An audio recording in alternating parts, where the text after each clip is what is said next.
De Tunis à Auroville, en quête de vérité.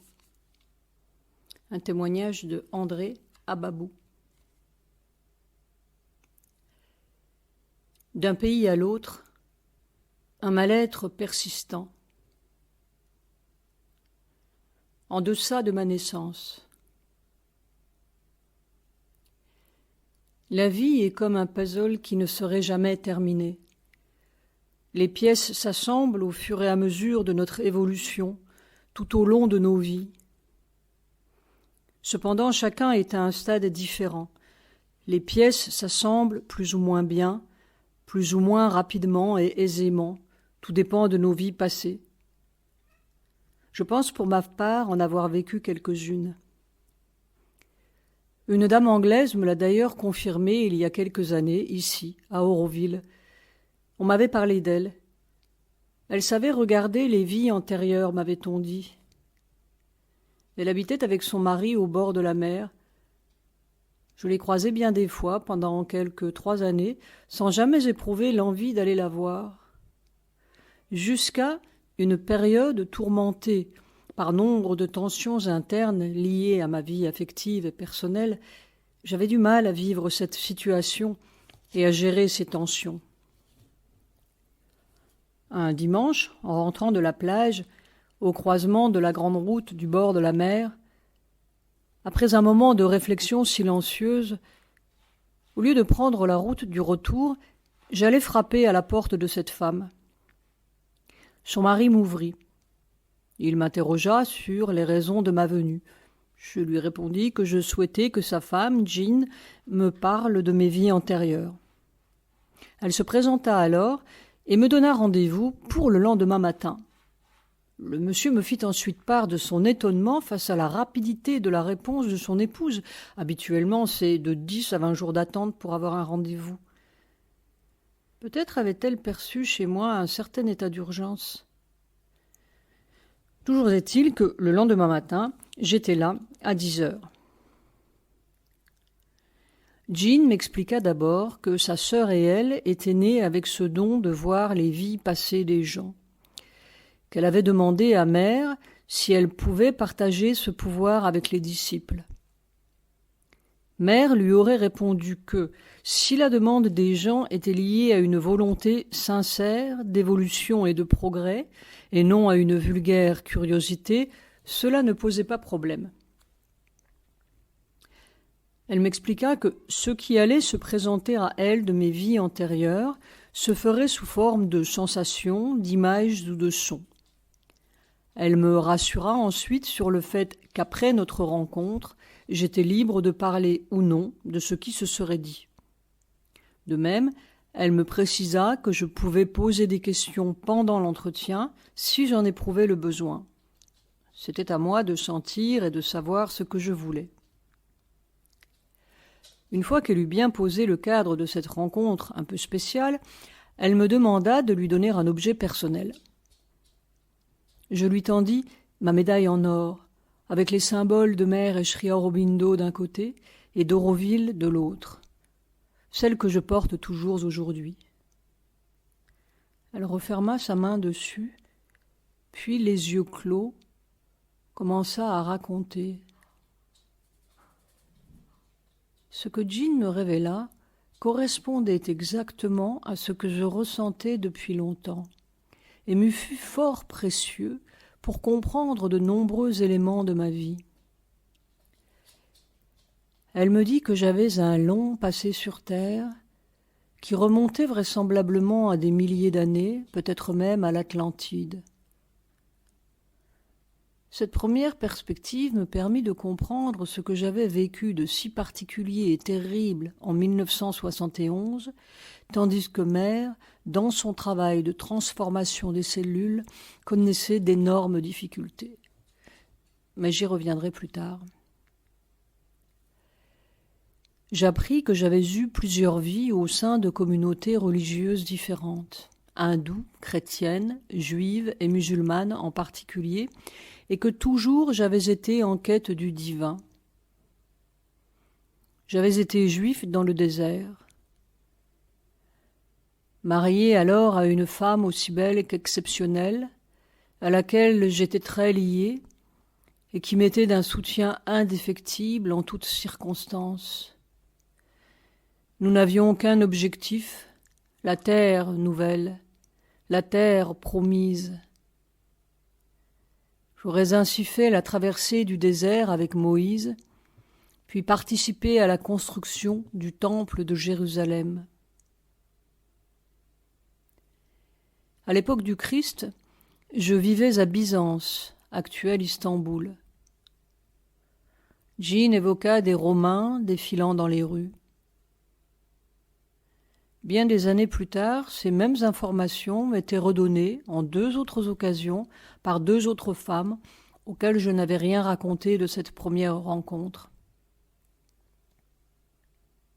Lorsqu'à 26 ans j'arrivai à Auroville, j'eus le sentiment d'accéder enfin à cette terre promise que, sans le savoir alors, je recherchais depuis si longtemps. Jean m'expliqua que cette vie-ci me permettait de rompre mes liens avec la judéité pour rejoindre la spiritualité de Sri Aurobindo et Mère. C'était comme si je terminais un karma pour commencer un nouveau cycle vers le monde supramental. Je le ressens vraiment. C'est authentique pour moi. Quant au karma du peuple juif, ce n'est que plus tard que, lorsque je commençais à travailler au bureau de Roger Anger, que j'en compris certains aspects. Je travaillais avec un autre Français, un monsieur déjà très âgé, qui avait plus de 80 ans et vivait à l'ashram depuis de nombreuses années. Il était, d'autre part, occultiste. Nous nous entendions très bien, et il me confia que, selon lui, le karma des Juifs était le résultat du non-partage des connaissances qu'ils avaient acquises. Au cours de cet entretien, Jean me parla longuement de ma précédente vie. J'étais un jeune homme juif du ghetto de Varsovie. J'arpentais les souterrains en quête de nourriture que je rapportais aux anciens et aux invalides. Un groupe d'autres jeunes gens faisait normalement le guet afin de me couvrir. Mais un jour, au cours de ma 18e ou 19e année, ils ne purent me prévenir de l'arrivée d'une patrouille sous peine d'être eux-mêmes découverts et fusillés. Je fus tué d'une balle dans le cœur. Je suis mort le cœur rempli de haine pour les nazis. Mes parents étaient morts à cause d'eux. Ce ressentiment dans mon cœur était tel à ce moment-là, me dit Jean, que vraisemblablement je devais régler quelque chose de cela dans cette vie-ci. Ma dernière vision, au moment de mourir, fut l'image du visage de Hitler sur une affiche. Elle m'expliqua aussi qu'étant mort très jeune, sans avoir eu le temps d'expérimenter la vie, je m'étais ensuite rapidement réincarné, peu après cette mort prématurée. Je suis né à Tunis le 20 avril 1942, pendant cette Seconde Guerre mondiale qui m'avait déjà vu vivre et mourir. J'ai la même date anniversaire qu'Adolf Hitler. Je m'appelle Andrea Ababou. J'ai ses initiales. Ce jour de ma naissance était jour de fête en Allemagne. On y célébrait l'anniversaire de Hitler qui, en cette année 1942, jouissait encore d'un prestige total. Il n'avait connu aucune défaite. En Tunisie, mes parents, eux, traversaient des états d'angoisse terribles. Les Allemands arrivaient à Tunis. Mes parents étaient juifs. Ce contexte dramatique de ma naissance se révéla jusque dans la manière dont le journal, contacté par mes parents, annonça ma venue au monde. Cet événement, en principe universellement heureux, fut publié par erreur de la sorte. Monsieur et madame Ababou ont la douleur de vous faire part de la naissance de leur fils André. Mes parents ne purent hélas pas modifier l'annonce. Tout ceci illustre parfaitement la disharmonie totale qui régnait au temps de ma naissance. Plus tard, mes parents me montrèrent l'extrait du journal conservé dans l'album consacré à mes premières années. Ils riaient, tous deux, de cette grossière erreur. L'humour était chez eux un trait de caractère qui s'exprimait spécialement lorsque la vie leur jouait des tours. Malgré un certain pessimisme, mon père avait cette capacité à conserver en lui une part d'autodérision. Cette période si sombre de l'histoire et l'horreur du sort réservé aux Juifs m'ont longtemps accompagné. Bien que les faits se soient déroulés au cours de ma petite enfance et que jamais mes parents ne m'en aient parlé, il est indéniable que ces événements traumatiques m'ont marqué.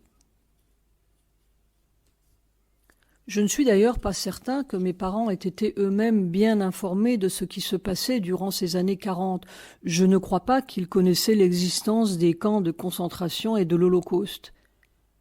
Ce qui était bien réel pour eux, c'était ce sentiment de rejet et de détestation qu'ils inspiraient en tant que juifs dans l'Afrique du Nord de cette époque. J'avais à peine 1 an lorsque Tunis fut bombardée, en mars 1943. Mes parents me racontèrent que je réagissais avec beaucoup de joie au bruit des bombardements, comme je l'aurais fait face à l'explosion de pétards ou de feux d'artifice.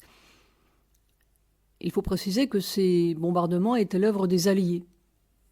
C'est étrange. J'étais si petit. Puis il y a ce souvenir assez vague, plutôt de l'ordre d'une sensation. Nous sommes en 1945, j'ai 3 ans.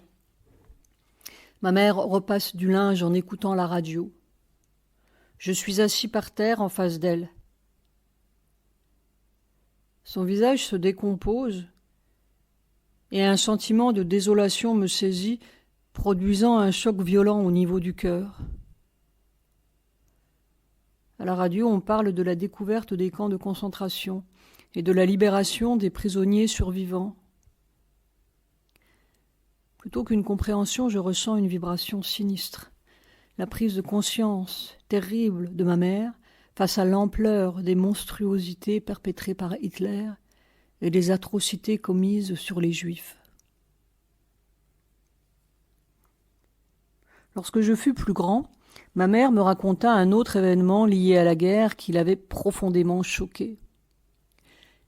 Lorsque l'Allemagne envahit la France et que Pétain se soumit, elle entendit des officiers français qui se trouvaient à Tunis trinquer à cette défaite. Maman fut vraiment peinée de constater un tel esprit, surtout chez des officiers français. Ils étaient probablement d'extrême droite ou pétainistes. En tout cas, ce fut pour elle un choc terrible. Par la suite, régulièrement, dans ma vie d'adolescent et d'adulte, particulièrement le matin au réveil, je me retrouvais envahi par l'horreur des camps de concentration. Le sort des enfants m'était notamment intolérable. Comment des hommes avaient-ils pu envoyer des camions chargés d'enfants vers la mort et les fours crématoires ? Cela dépassait mes capacités d'entendement. J'étais anéanti par l'idée d'une telle cruauté. Bien plus tard, à Pondichéry, j'ai souvent songé à interroger mère à ce propos, tant cette question me perturbait. Je savais qu'elle pourrait m'éclairer sur le sens de cette horreur. Mais je ne lui ai jamais envoyé ma question, par timidité sans doute, mais aussi parce que je savais combien nombreux étaient les courriers qu'elle recevait et le travail important que cela lui donnait. Je ne voulais pas la déranger. Lorsque mère quitta son corps, je regrettais de ne pas lui avoir soumis ma question. En fait, mère avait déjà parlé de tout cela. Et ce qui est étonnant est que, comme toujours et particulièrement à Auroville, lorsque l'on est connecté avec quelque chose, on trouve alors des tas d'éléments qui viennent éclairer ou solutionner nos questionnements. Ainsi, je viens de retrouver, dans les entretiens du 8 mars 1951, les propos de mère à ce sujet du moins au sujet d'Hitler. Elle y parle de l'être qui possédait Hitler et le guidait, entre guillemets. Hitler était en rapport avec un être qu'il considérait comme le suprême. Cet être venait et il lui donnait des conseils, lui disait tout ce qu'il fallait faire. Hitler se retirait dans la solitude et restait le temps qu'il fallait pour entrer en contact avec son guide et recevoir de lui les inspirations qu'il mettait ensuite à exécution très fidèlement.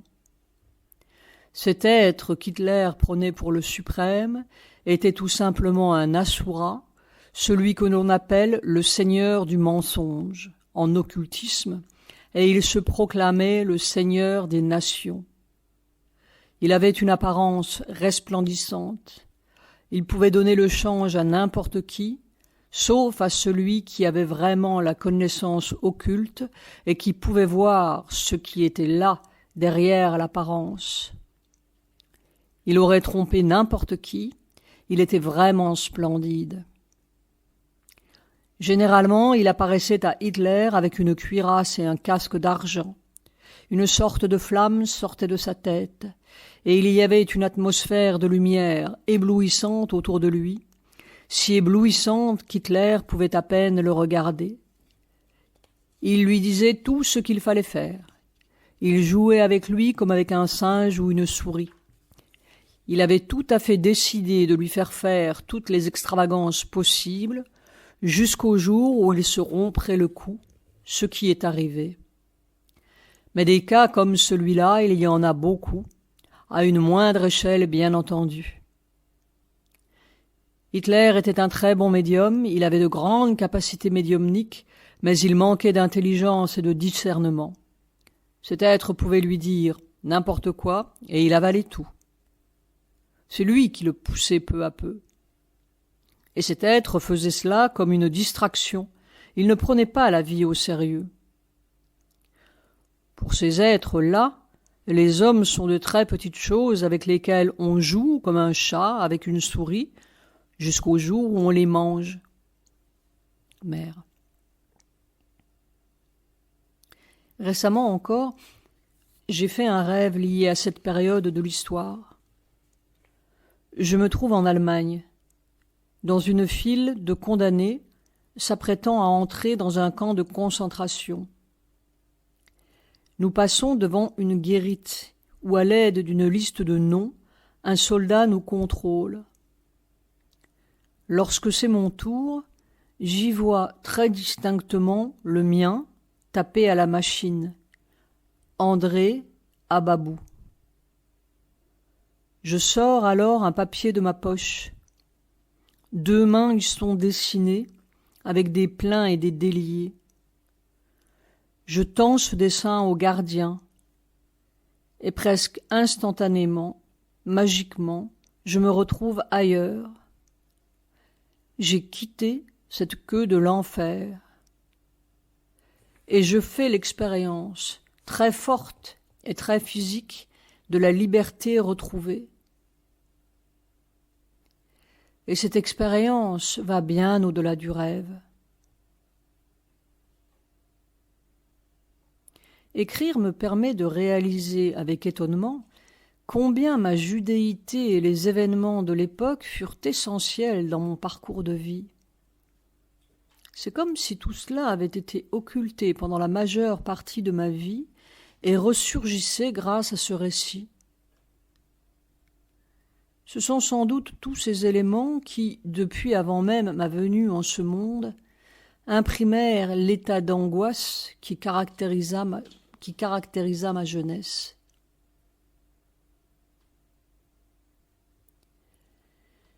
Antisémitisme ordinaire. À l'âge de 8 ans environ, j'ai le souvenir d'une réflexion faite par un copain de jeu du quartier. « André, tu es vraiment sympa. Comment ça se fait que tu es juif ?»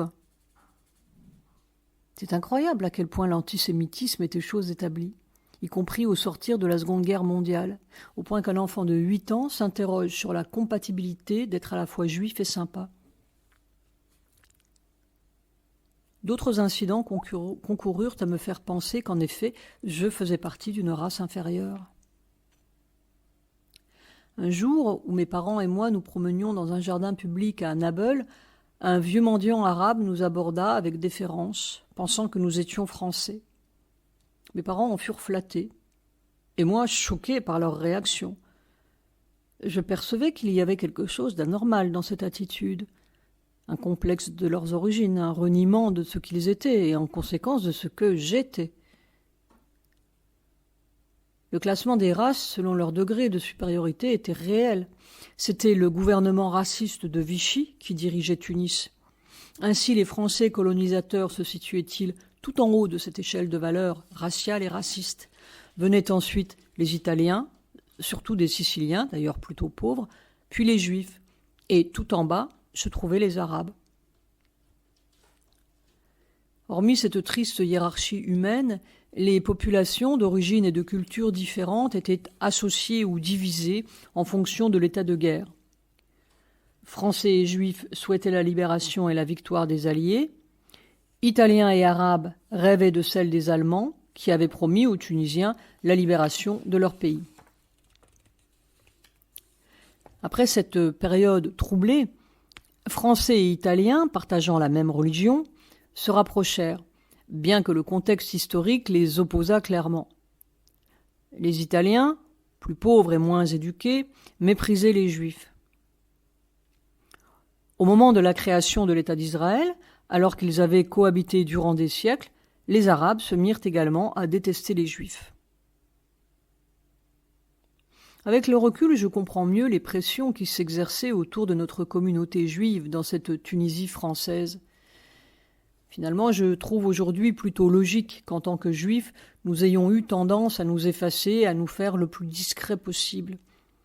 Nous étions menacés par les Allemands qui voulaient nous exterminer, entourés d'Italiens qui soutenaient Mussolini et partageaient le projet nazi, de Français vichistes collaborant avec l'ennemi, d'Arabes qui souhaitaient la victoire des Allemands. Cela faisait beaucoup de griefs contre un seul peuple et beaucoup de haine à supporter. Mais durant les années de mon enfance, en tant que juif de Tunisie, j'étais choquée de constater combien nous étions soumis et acceptions d'être considérés comme une race inférieure. De la même façon, je trouvais que nous subissions notre sort. Je voyais bien, même dans les situations conflictuelles de moindre importance, que nous étions faibles. Du coup, je me percevais vraiment comme tel. Et je finissais par être convaincue que nous étions un peuple de moindre qualité. J'en adoptais même les soi-disant travers. À 16 ans, élève au lycée Saint-Charles à Marseille, je subis une véritable agression sans faire quoi que ce soit contre cette violence injustifiée. Nous avions un professeur qui avait d'énormes problèmes d'autorité. Il ne parvenait que bien difficilement à obtenir le calme dans sa classe. Il se mettait souvent en colère parce qu'il n'arrivait justement pas à maîtriser la situation. Curieusement, ce jour-là, il avait réussi à obtenir le silence. Je souriais à mon camarade de table qui venait de me dire quelque chose d'amusant. Pensant que je me moquais de lui, le prof se précipita vers moi et m'administra une gifle magistrale en s'écriant furieux « Sale juif, retournez en Israël, qu'est-ce que vous faites ici ?» Bien que profondément choqué et ressentant une terrible injustice, je ne dis rien, je ne fis rien. Aujourd'hui encore, je m'en veux d'avoir été faible et de ne pas avoir réagi. Je pense pourtant qu'en tant que juifs, nous étions plutôt brillants à l'école, sans doute plus que la moyenne. Nos parents accordaient une grande importance aux études et aux diplômes qui représentaient pour eux un rempart contre l'incertitude de l'avenir. Je crois aussi que nous sommes un peuple très chaleureux, parfois jusqu'à l'excès, jusqu'à en devenir étouffant pour les autres. C'est loin d'être mon cas. On me reprochait au contraire, lors des fêtes de famille en particulier, de n'être pas assez sociable, de manquer de joie. Il est vrai que je ne me sentais pas particulièrement gai. Tant de choses me paraissaient absurdes, artificielles, truquées. Je portais un regard dubitatif sur les religions que je côtoyais. À vrai dire, je les trouvais totalement arriérées. Je revois mon oncle à la synagogue un jour de grand pardon. Il lisait un livre en hébreu, la Torah, très certainement. Je lui demandais s'il comprenait ce qu'il lisait. Sa réponse négative m'éloigna définitivement de l'idée même de religion. Il y avait quelque chose de tellement faux et mensonger là-dedans. Je savais que mon oncle n'était pas un cas isolé, que la plupart des pratiquants ne comprenaient rien aux paroles qu'il récitait, et qu'il en était ainsi de toutes les religions. Je suis reconnaissant à mes parents de ne pas m'avoir poussé dans cette voie religieuse. En fait, s'ils participaient aux grandes fêtes juives, ils n'étaient eux-mêmes pas très religieux. L'essentiel à leurs yeux était que nous ayons une éducation française. Nous vivions dans une colonie. Tout ce qui venait de la France était considéré comme plus important, plus intéressant, plus riche, plus digne. Pour nous tous, la France était un pays développé, en avance sur la Tunisie et tous les autres pays colonisés d'Afrique du Nord. Il fallait parler français. Nous n'avons même jamais appris l'arabe, mon frère et moi. Cette proximité avec la France ne concernait pas seulement la culture, la langue, nous la vivions aussi au niveau social. Nos relations, nos amis étaient principalement français. Nous avions plus d'affinité avec eux, nous les trouvions plus évolués et moins racistes que les Italiens et les Arabes. Certains disent que cette mixité culturelle était riche, mais en réalité, chaque communauté vivait l'une à côté de l'autre. C'est-à-dire qu'hormis la cohabitation à l'école, sur les terrains de foot, dans le quartier, chacun se mariait au sein de sa propre communauté. J'avais la chance d'avoir une famille pour qui la valeur de l'amour primait sur celle de la religion ou de la communauté culturelle. Mais dans le Tunis de mon enfance, il n'y avait pas de réelle mixité culturelle ou religieuse. Ce n'est qu'une fois en France que je pus expérimenter ce que ce mot signifiait. Après l'indépendance, rester en Tunisie était impensable. Au regard de la situation politique et de la création de l'État d'Israël, nous n'y avions plus aucun avenir. Nous devions, évidemment, partir pour la France. Expérience précoce de conscience et autres événements marquants. Ma grand-mère maternelle était issue d'un milieu plutôt bourgeois. Sous le règne d'Isabelle la catholique, sa famille s'était vue dans l'obligation de quitter l'Espagne pour l'Afrique du Nord. En effet, l'une des principales actions de cette reine fut de chasser tous les Juifs de son royaume. Cette fuite du pays nourricier, ce rejet, marqua l'esprit et la vie de mes ancêtres.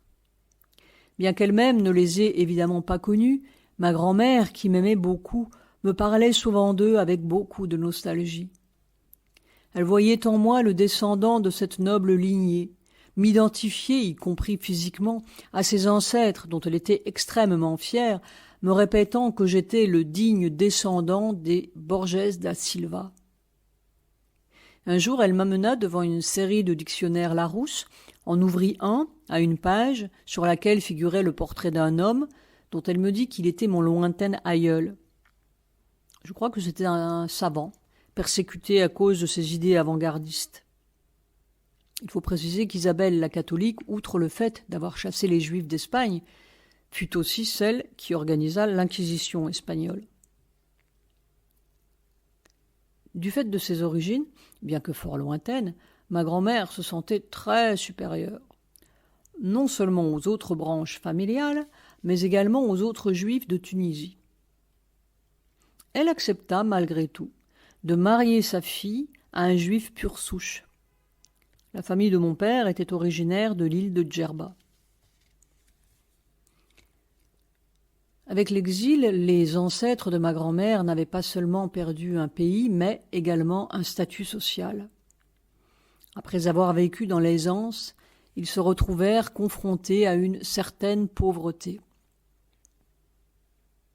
Et quand vint l'indépendance de la Tunisie, en octobre 1956, ma famille dut surmonter une nouvelle expatriation. Mes parents quittèrent le pays qui les avait vus naître. Bien qu'ils en aient fait le choix, ils souffrirent considérablement de ce départ. Ma mère pleurait beaucoup. À son tour, elle perdait, en plus de tous ses repères et de ses amis, une certaine sécurité financière. Pour ajouter à la difficulté de la situation, nous arrivâmes à Marseille au cœur de l'automne. La maison que nous louâmes était froide et humide, absolument pas confortable. Mes grands-parents nous avaient accompagnés. On dut mettre des matelas sur le sol. Pour ma mère, qui organisait matériellement notre nouvelle vie à tous, c'était très dur.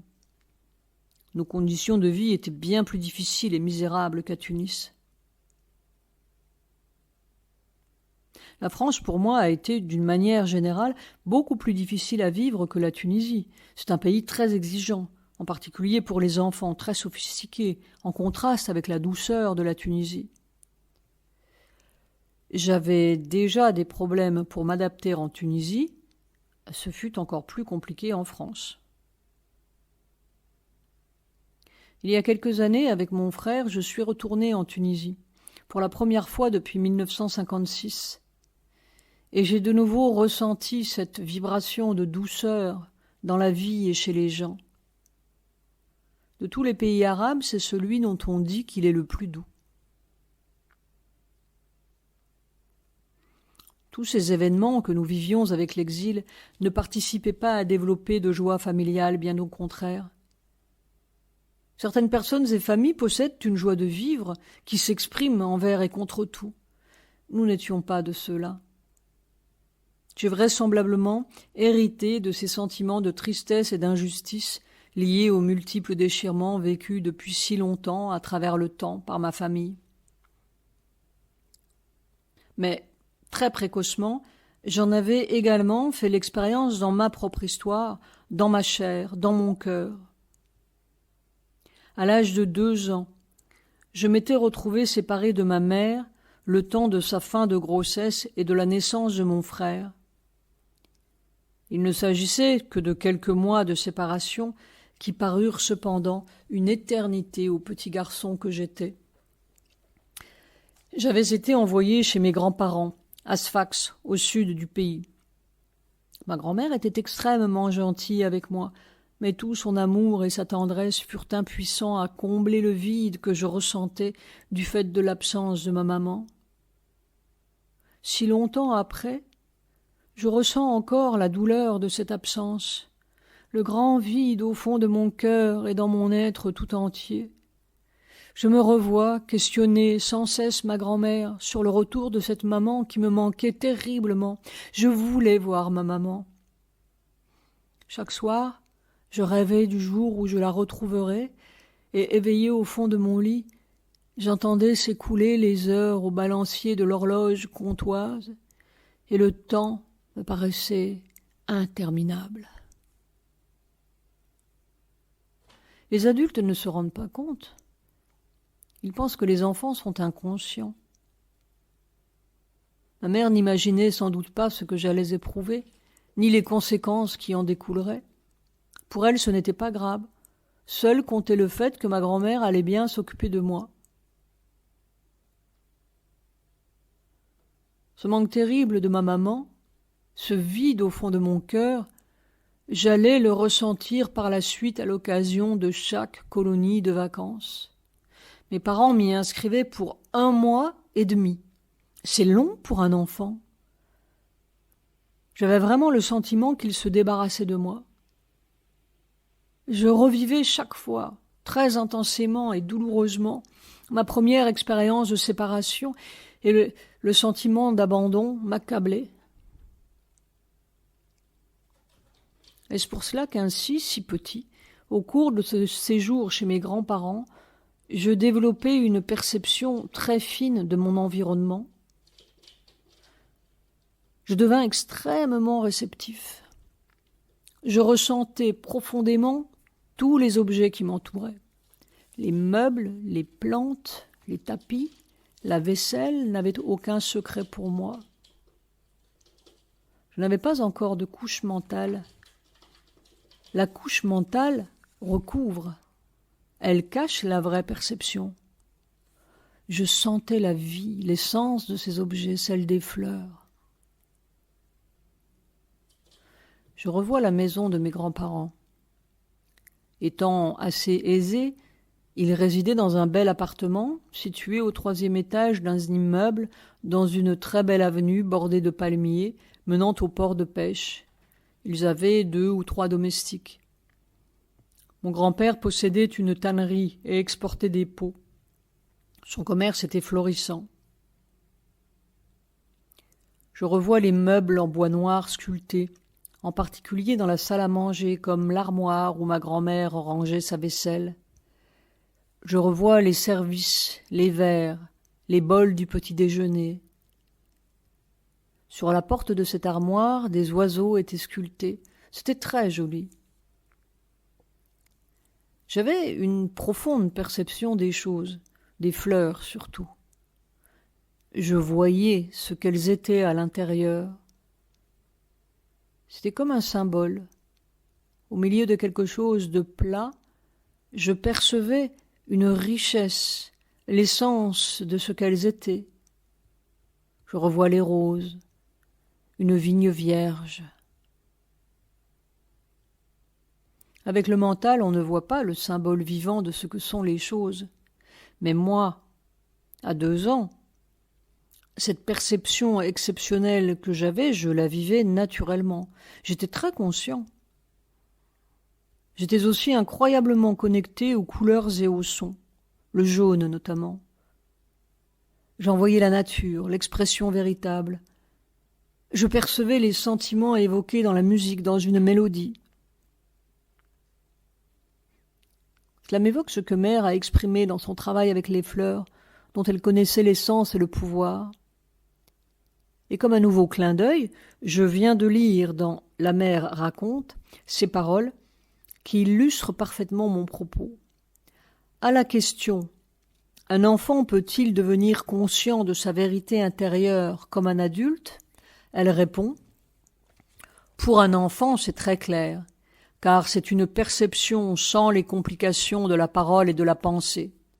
Et tout cela est beaucoup plus clair chez l'enfant que chez l'adulte, car ce dernier a toujours un mental qui travaille et qui brouille sa perception de la vérité. Cette petite chose vraie dans l'enfant, c'est la présence divine dans le psychique. Elle existe aussi chez les plantes et les animaux. Je vécus comment, de façon incroyable, en grandissant, en devenant adulte. On perd ses dons de l'enfance, on s'en éloigne. On finit par évoluer dans un monde plat, sec, sans vie. Le mental nous coupe complètement de ses perceptions pures. Je conservais pourtant cette capacité pendant plusieurs années. Je continuais à être très réceptif.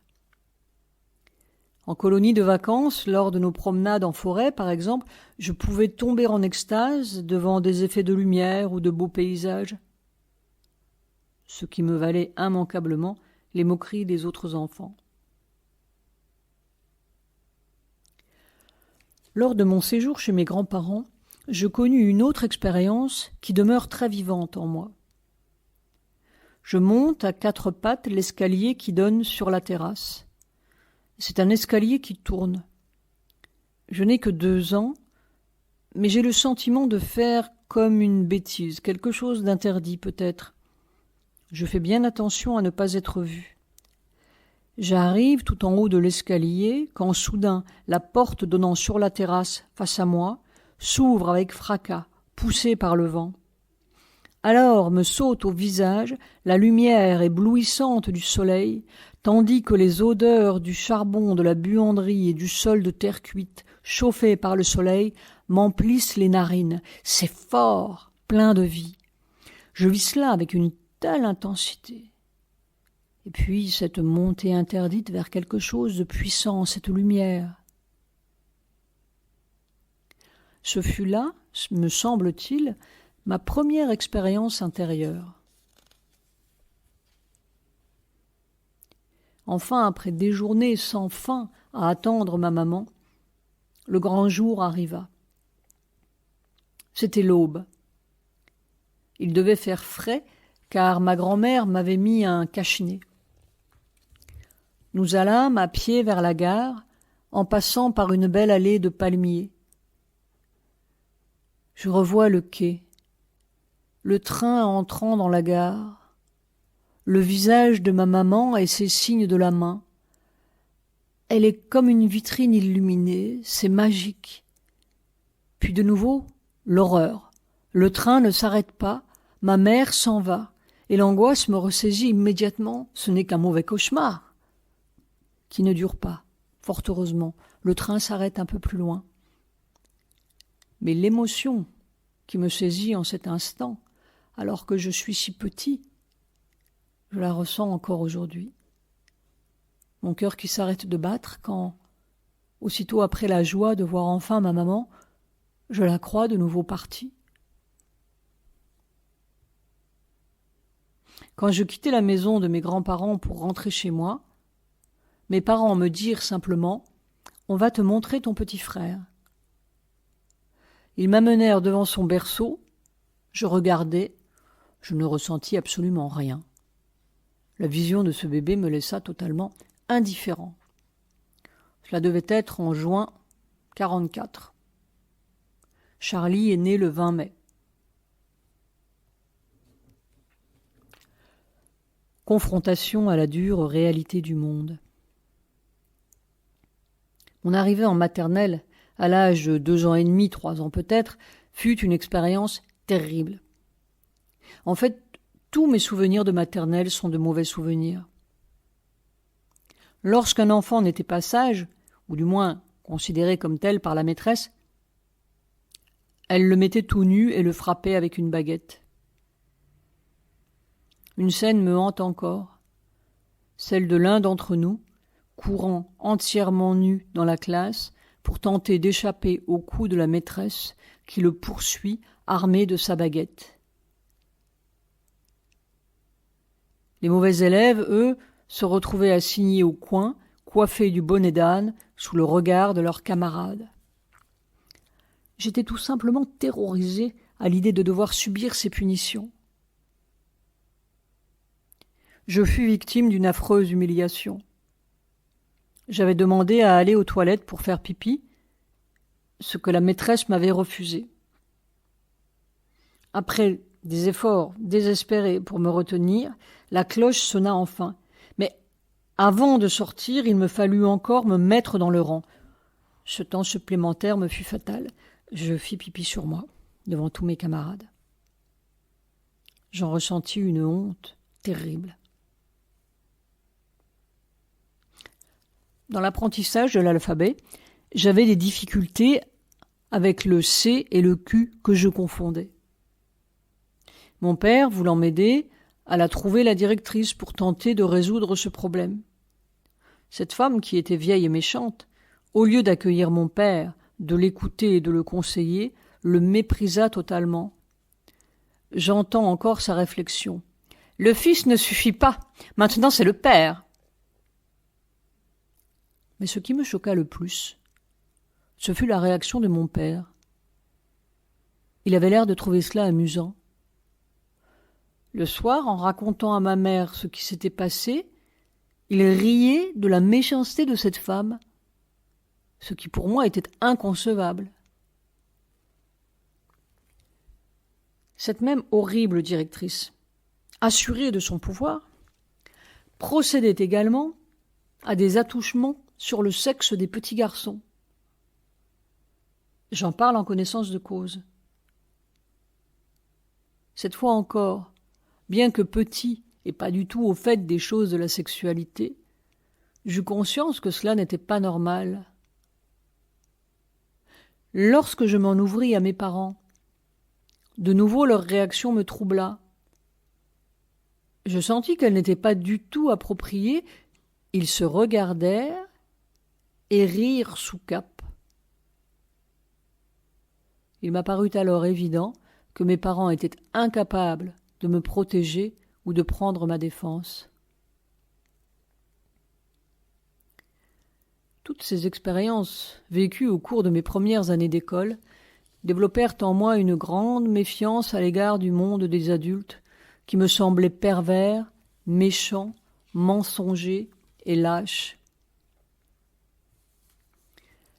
Lorsque mon frère me rejoignit dans cette école 2 ou 3 ans plus tard, je dus le défendre bien souvent. Il se faisait frapper par un autre garçon qui utilisait une fine branche d'arbre. Il pleurait beaucoup. Je le défendais de toutes mes forces. C'est étrange cette capacité que j'avais à intervenir et à le protéger alors que je ne parvenais que difficilement à me défendre moi-même. J'étais en effet l'objet de nombreuses moqueries, souvent liées à ma grande naïveté qui me rendait très vulnérable. Je fus par exemple l'un des derniers à croire au Père Noël. Mais, s'agissant de Charlie, pas question d'y toucher. Le seul bon souvenir que je conserve de mon passage en maternelle, je le dois à la venue d'un prestidigitateur dont je n'ai pas oublié le nom, Ribibi. Passer à l'école des grands ne mit malheureusement pas fin à mes expériences désastreuses avec les adultes. Ces instituteurs et autres professeurs censés nous servir d'exemple, être des références pour les enfants et élèves que nous étions, censés nous protéger, ne cessèrent en réalité de me dégoûter de ce monde.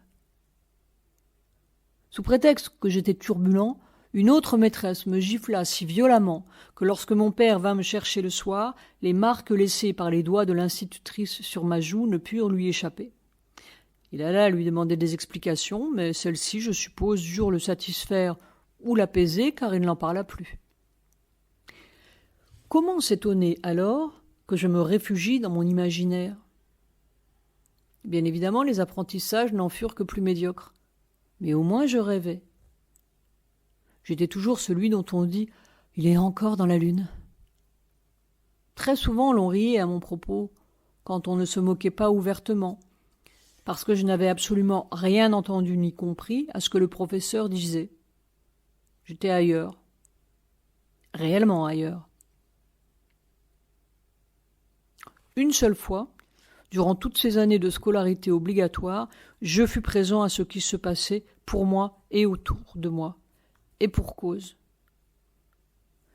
J'avais 9 ans et j'étais amoureux de notre nouvelle maîtresse.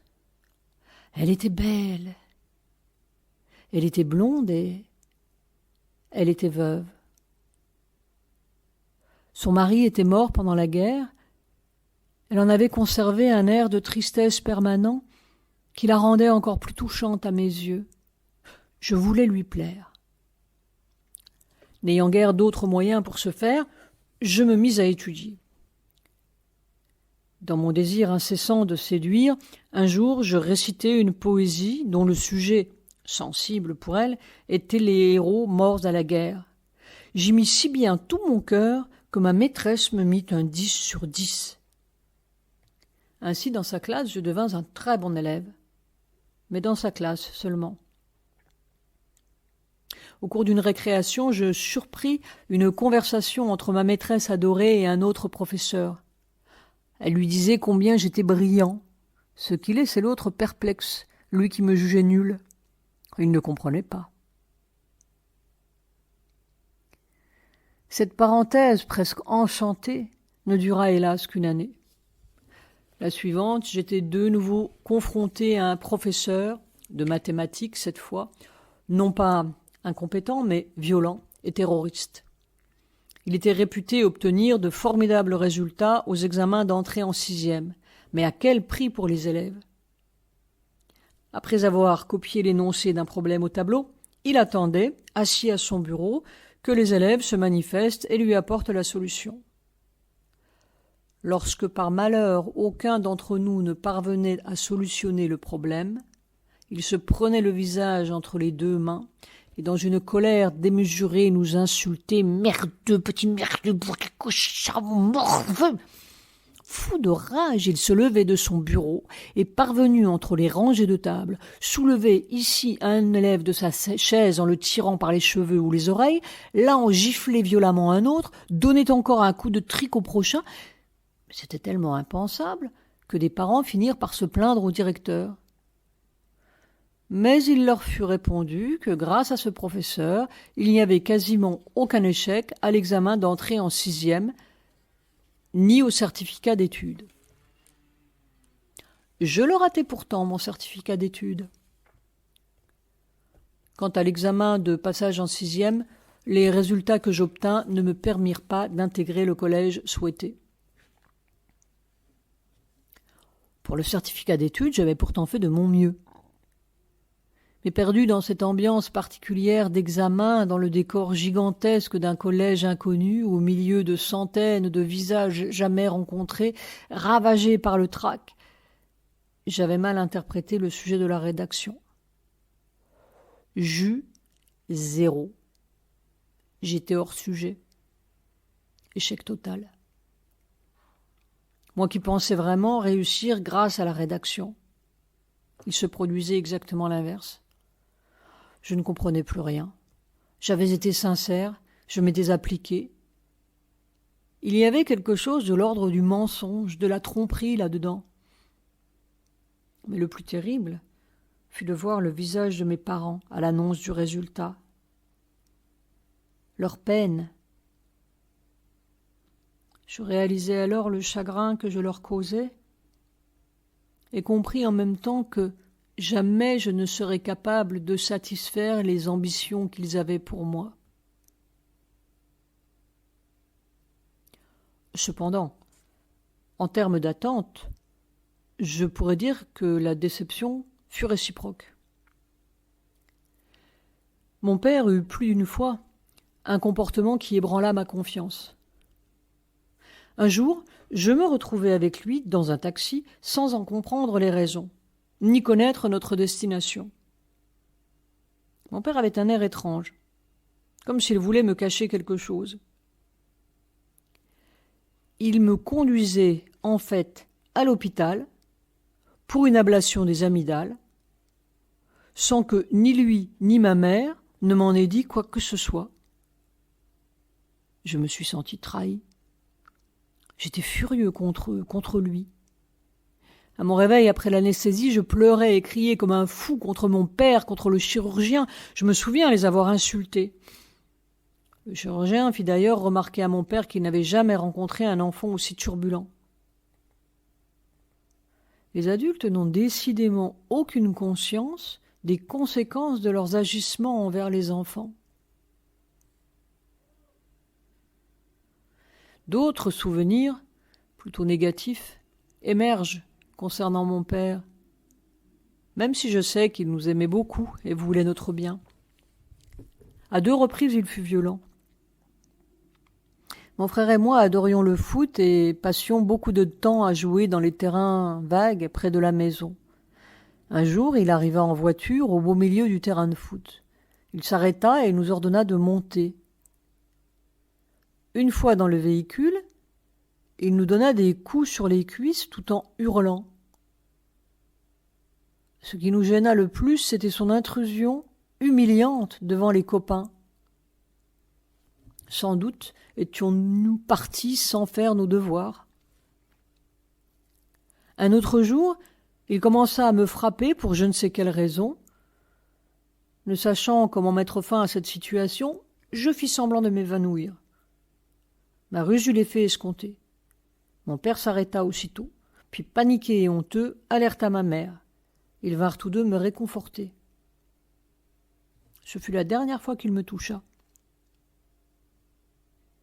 Les comportements impulsifs et inexpliqués, parfois lâches, de mon père, ajoutés à ceux d'autres adultes, forgèrent en moi, je crois, ce sentiment de défiance générale, au-delà des individus, envers une société érigée par ces mêmes adultes.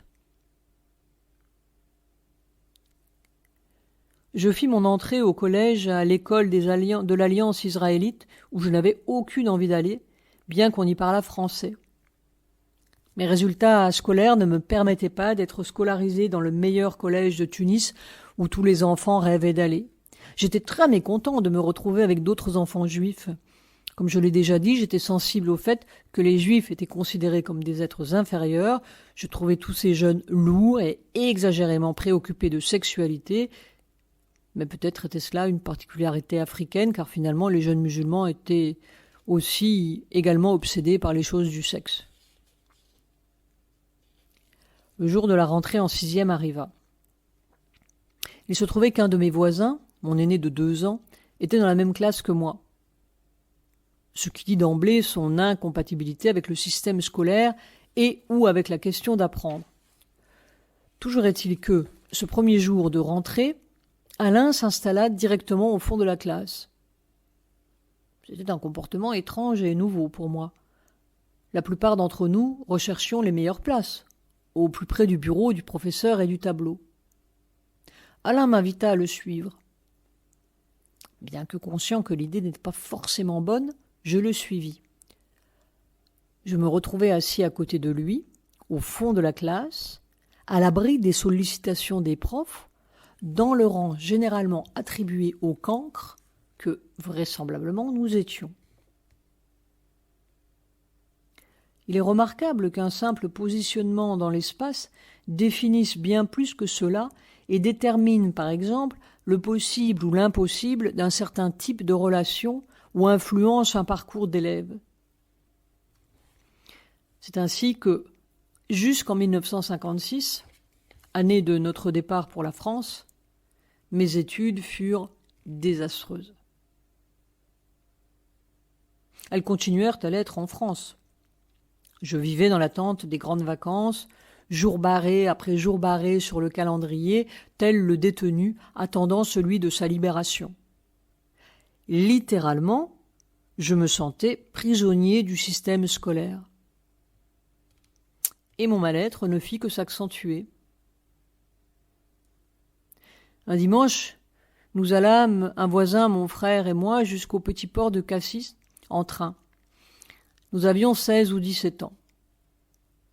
Nous étions si désœuvrés qu'assis sur le trottoir, nous nous mîmes à pleurer d'ennui.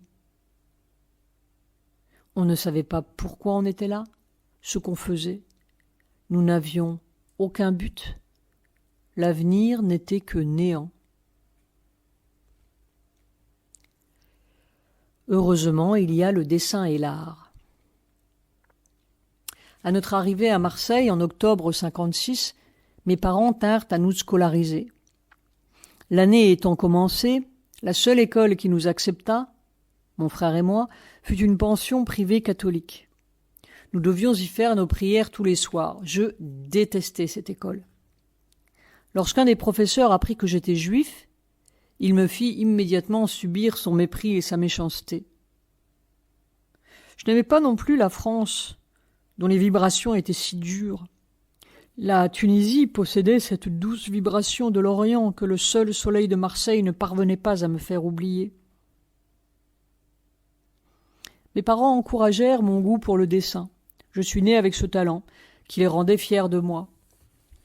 Petit, je dessinais des Mickey, puis vers 14 ans, je m'initiai à la peinture à l'huile. Je commençai par reproduire des tableaux de maître, puis j'en vins à dessiner mes propres créations. Je ne cherchais pas à avoir un style, simplement à exprimer mes sentiments, à communiquer quelque chose de beau. J'étais moins coloriste qu'intéressé par le graphisme et le mouvement. Il me semblait essentiel d'exprimer une poésie, un état d'âme. Ainsi passai-je des heures à dessiner et à peindre. Pour le reste, tout le reste, j'étais inadapté.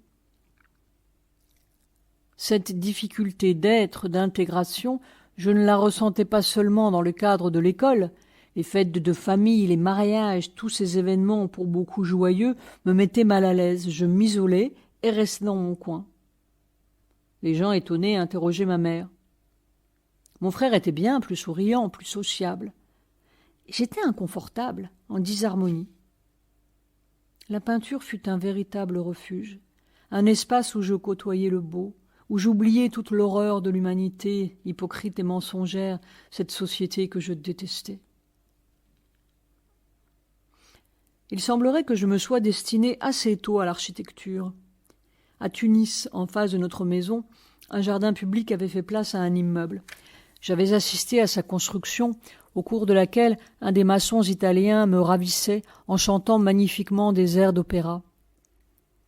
Un jour, ma mère me demanda « Tu aimerais construire des maisons comme celle-là » Ma réponse la laissa perplexe. « Non, moi je veux les dessiner. Je ne veux pas les faire. » Elle n'imaginait pas que je puisse être si spontanée et catégorique.